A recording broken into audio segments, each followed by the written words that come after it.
tahun 2016 itu memang YPPS berkontrak dengan SNV, itu lembaga pembangunan dari Belanda, untuk program Voice for Change Partnership.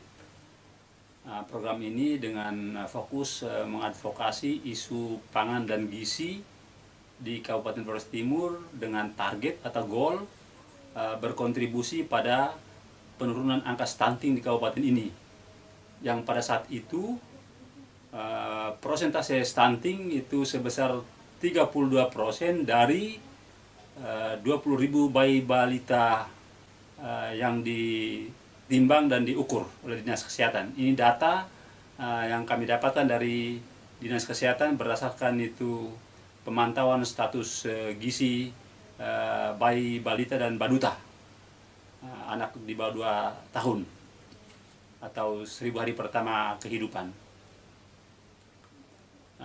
Lalu kemudian strategi yang kami kerjakan adalah berkolaborasi dengan para pihak, sehingga kami memfasilitasi awal itu satu kelompok multi pihak yang terdiri dari orang-orang pemerintah dan non pemerintah.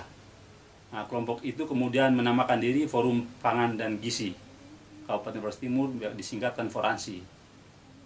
Awalnya dari 2016-17 itu forum ini yang bekerja membantu kami untuk melakukan advokasi, edukasi tentang isu stunting.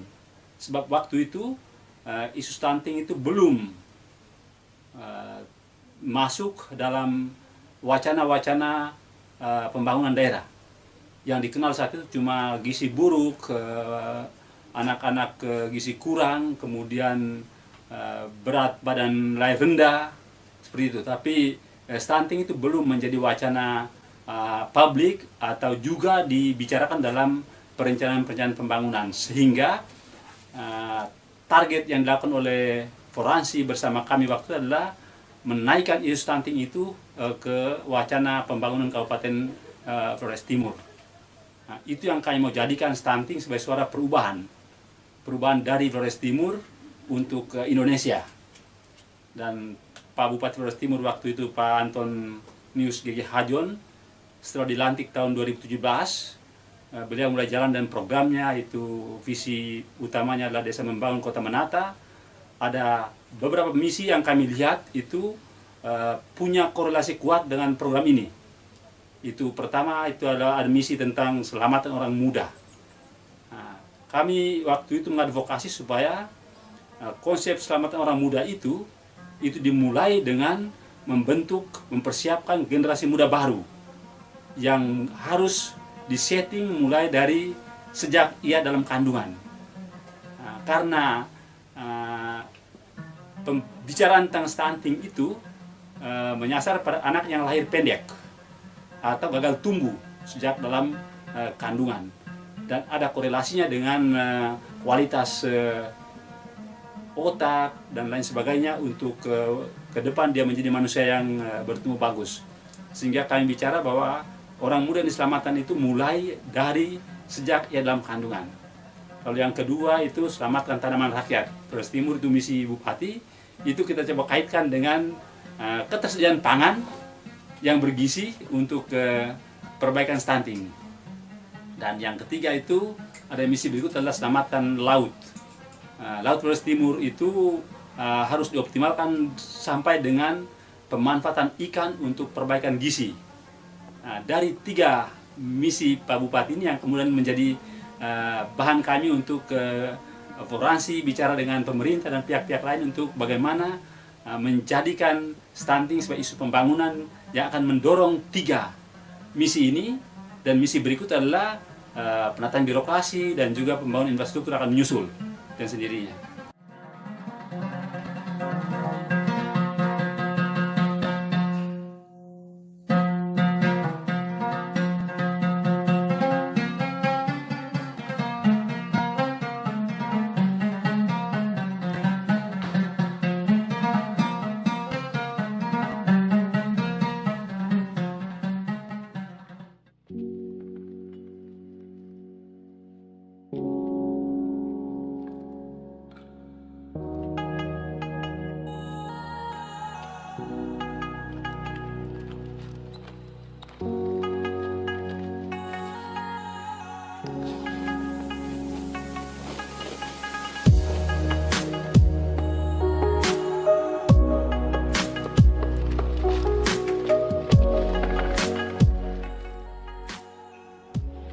Kelompok perempuan ini dibentuk sudah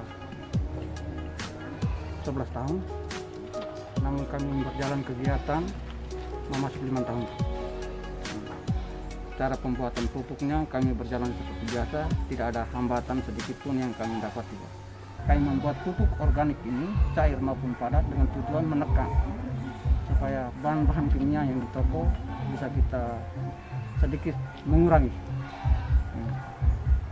Karena pihak pemerintah sudah menganjurkan bahwa bahan kimia kita sedikit mengurangi pemakaian, terpaksa kami membuat pupuk organik yang kami buat. Dan saya sebagai ketua kelompok, saya juga pernah menolak untuk mendapat bantuan pupuk urea dan pupuk buah dari Dinas Pertanian. Tujuan kami membuat sayur di begini walaupun pakai air pang. Inti pertama itu pemikiran kami itu hanya sekedar membantu masyarakat yang ada di Desa Mekantara. Itu yang pertama.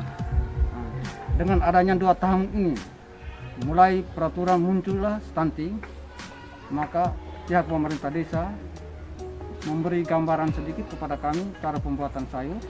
Maka sayur kami, tomat, semua dipakai oleh anak-anak stunting di Desa Mekantara.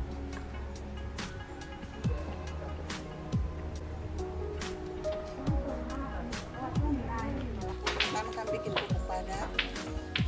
Bahannya dari pupuk padat itu kotoran ternak yang selama ini kami pakai cuma kotoran ternak kambing. Dan daunnya daun lamantoro dengan gamal.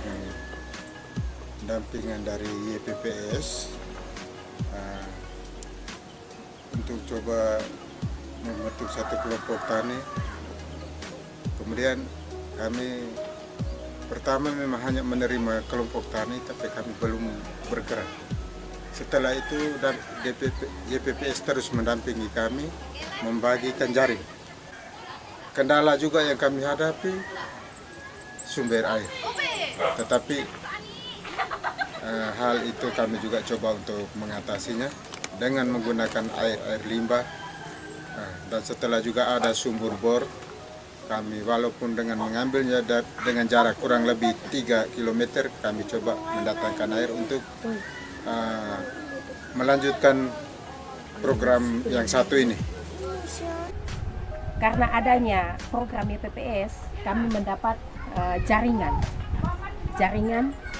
akhirnya membuat menutup bedeng sehingga selamat dari gangguan binatang-binatang seperti ayam atau anjing dan sebagainya. Pertama-tama kami mau menyiapkan tanah, menyiapkan lahannya dengan menggunakan pupuk organik. Lalu dengan yang tanaman lain seperti bumbu-bumbu rumah tangga seperti bawang, halia, daun sop dan lain-lain.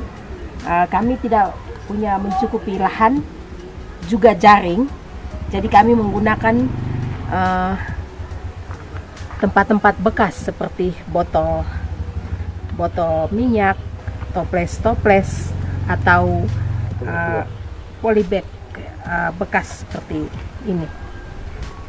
Karena kami kekurangan air, sehingga dalam 2 atau 3 hari kami menyiramnya sekali.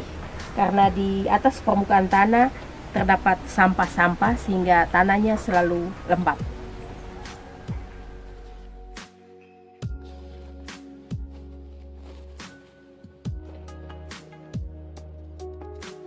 Pertama kita bibit, ini pembibitannya kayak begini. Yang kurang 3 minggu pembibitannya.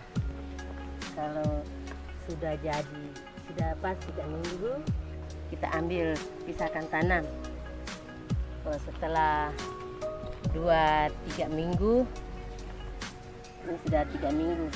Kalau ini sudah siap dipanen, ini yang begini sudah siap dipanen. Kita awalnya pertama pakai pupuk dasar. Pupuk dasar itu gamal, tai kambing,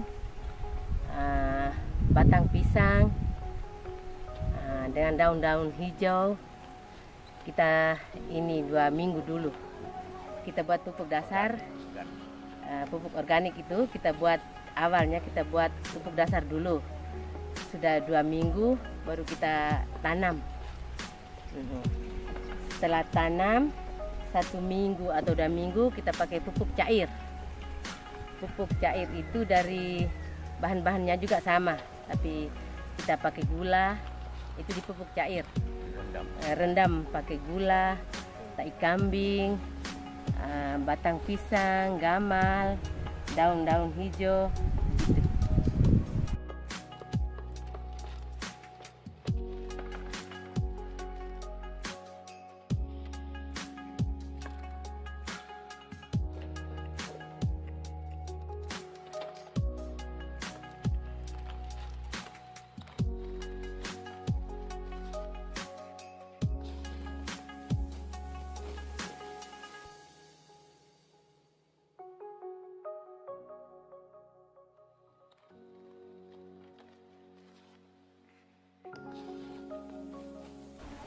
Saya datang tanam sesuai dengan petunjuk-petunjuk dari BPS, lalu saya kerja.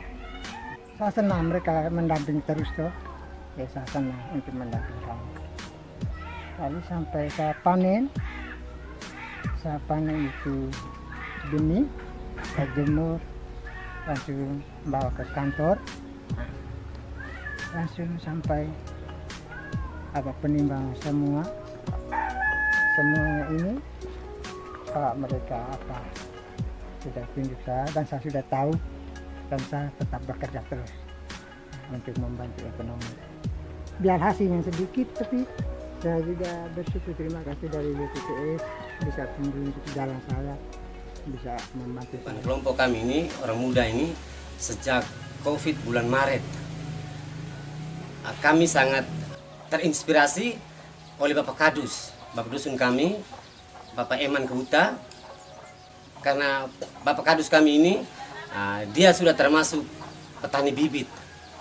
Semasa pada liburan COVID ini, dia memberikan ada beberapa inspirasi bagi kami. Akhirnya kami juga rasa tergugah, sehingga saya memanggil teman-teman ini, kami 7 orang, ambil bagian dalam hal kegiatan perkebunan ini, khususnya sayur-sayuran. Kami juga terinspirasi dengan visi misi orang nomor 1 di Flores Timur, yaitu Bapak Bupati, yang mana visi misinya selamatkan anak muda. Di masa pandemi COVID, dengan kecemasan kita, terutama di masyarakat desa, saya coba mengkolaborasikan beberapa program untuk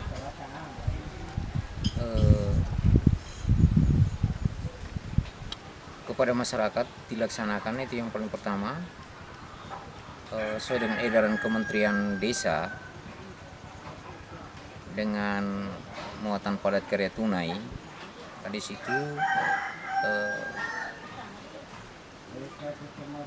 kita coba menghitung hok kepada masyarakat, dan kita mewajibkan untuk setiap rumah tangga memanfaatkan pekarangan rumahnya untuk ditanami sayur-sayuran sebagai upaya menjaga ketahanan pangan di masa COVID. Program ini juga dalam upaya pencegahan stunting dalam rangka ketersediaan akan makanan-makanan sehat yang bisa kita dapati dengan mudah di pekarangan rumah. Salam Serina. Salam! Serdua natural, satu canggu, yes!